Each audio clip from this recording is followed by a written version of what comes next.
To the disappointment of the other night and the performance as a whole?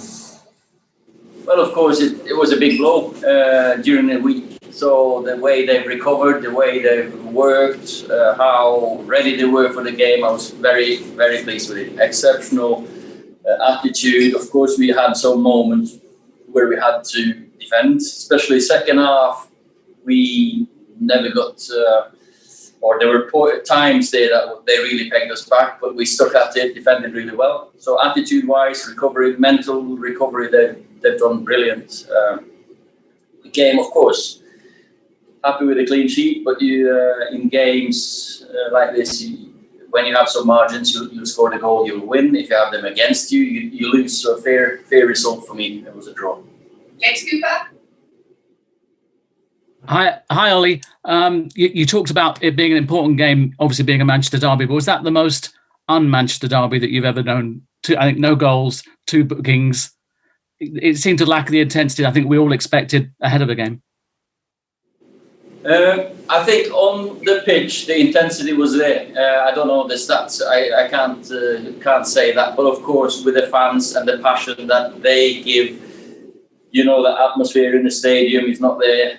There were a few tackles, but not as many as you expect. We had a few near moments. They had a few near moments. So all in all, 2 teams that had a lot of respect for each other, I think. Rob Draper. Yeah, hi Ollie. I just saw you on television saying that it was your best performance in a derby game since you've been manager. Obviously, as a neutral, we probably preferred the sort of 2-1 win last year at the Etihad, which was perhaps more exciting. But by that, do you mean that you had more control of this game, more possession? It was more of an equal contest. Is that what you were saying? That's what I'm saying, as in possession on the ball, control. Of course, I think last year at Etihad we could have blown them away from the 10th till the 25th minute. We could have scored 4 goals. It was some unbelievable counter-attacking football. But we had about 30% possession, and second half you were hanging on. You felt there were lesser moments to hang on today and had more of the ball. Maybe that's because they had more respect for us as well. I don't know. But I like to think that we've developed that side of it. And then today we just didn't have enough to get those counter-attacks that we had. Samuel Kirst. Ole, you've said before that the Premier League should bring back the 5 substitutions rule. You only made 1 substitution today, and Pep only made 1 as well. What was the thinking behind that? Well, I think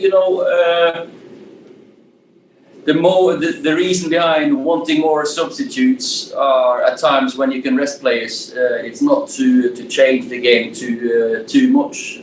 Today we felt the need to keep them. I think that, and I don't think any of them really struggled. I was worried about Luke a little bit because he's been out for a while, but I thought he was excellent and his performance was absolutely top. If that was a 2-0 or a 2-0 win, you'd take him off the last 20 minutes. So, but it needed to keep the shape, because sometimes when you change too many, the tactical, the players are out there. They have a feel for the game. Them little things. So that's what that was the reason. Laurie Whitmell. Hi, Ole. Since the 6-1 against Spurs, the games here have been very tight, not many goals at all. I just wondered, is that a conscious decision from your part to make sure that doesn't happen again, going forward? Is there a scope for being a bit more adventurous in attack? Of course, we want to create more chances than we did today. I think if you look at Chelsea, came with a back 5, defended. I think they were happy with the point. I think Arsenal were happy with the point, got lucky with the penalty. And I think Man City had more respect for us than they've had before. And these are good teams that come here and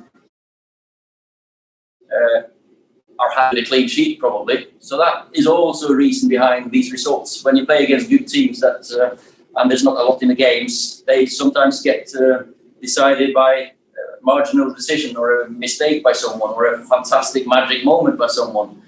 And today, probably the the best moment in the game was their counter-attack. Because I think their chances were more counter-attacking as well. And they have improved a lot on counter-attacking. And the moment when De Bruyne plays Mahrez through and David makes the save, I think that was probably the best moment they had as well. Yeah, Ole. Yeah, away from home, you've been smashing in goals for fun, it seems. But at Old Trafford, you struggled a bit by scoring goals, not only against opposition like Man City, but also against the lower teams. Why is that, in your opinion, and how are you planning on changing that? I can just repeat the answer I just did to the first one. I think the teams have a lot of respect for us with the way they set up the game, and home and away doesn't really matter now. We're going to have to look back at these stats, and they're not going to be a lot of home teams having the better results. So when we get the fans in, the better the advantage you get from them, the passion you get from them, the extra energy you get from them will definitely make a difference. Rob Harris.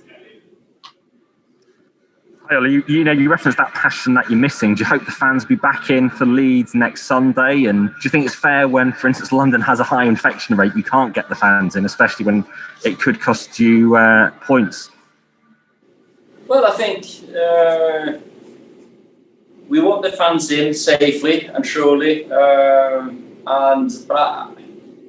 there must be a way that we can get more and more fans in quickly. I know our club, we have looked at it many times, and we're ready to give a lot more people than the 2,000 or 4,000. So we've got a big capacity here, and I don't think it's very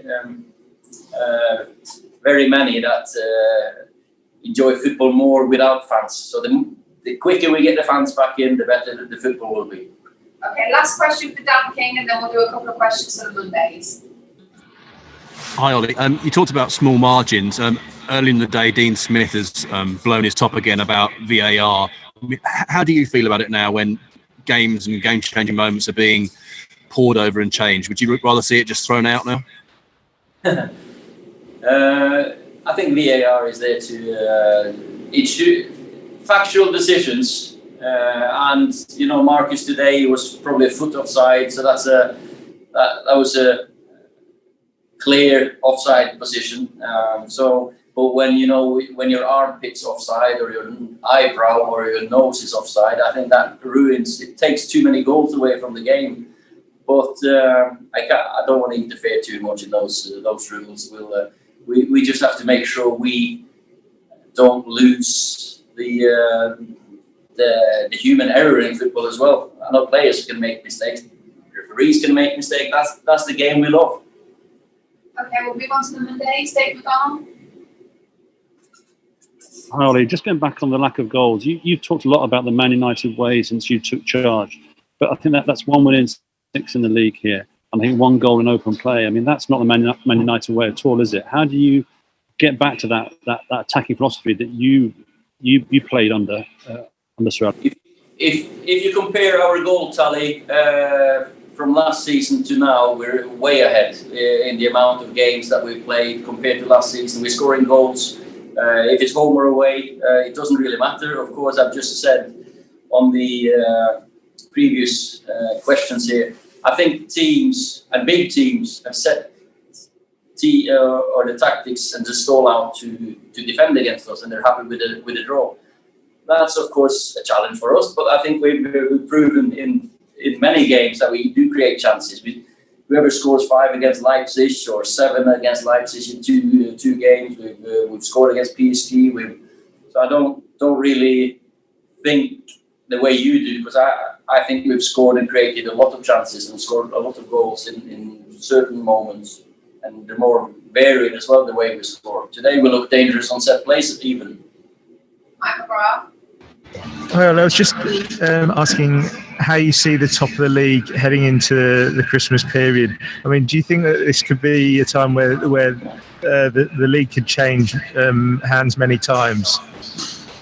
Yeah, well, I think Christmas time with the amount of games in a short space of time, and then uneven amount of games, of course, there'll be changes in positions. Of course, we've got a game less anyway, so but it's a big moment in the season. This round about Christmas, and then get to New Year. Then you have a little break with the FA Cup. Maybe you have a clearer view on how it will look. For us, now we've recovered from the setback of the Leipzig game. Of course, we wanted a 3-pointer here today, but we couldn't. But now we're looking forward to the Sheffield United and Leeds United games. Okay, that looks like everybody. Thank you.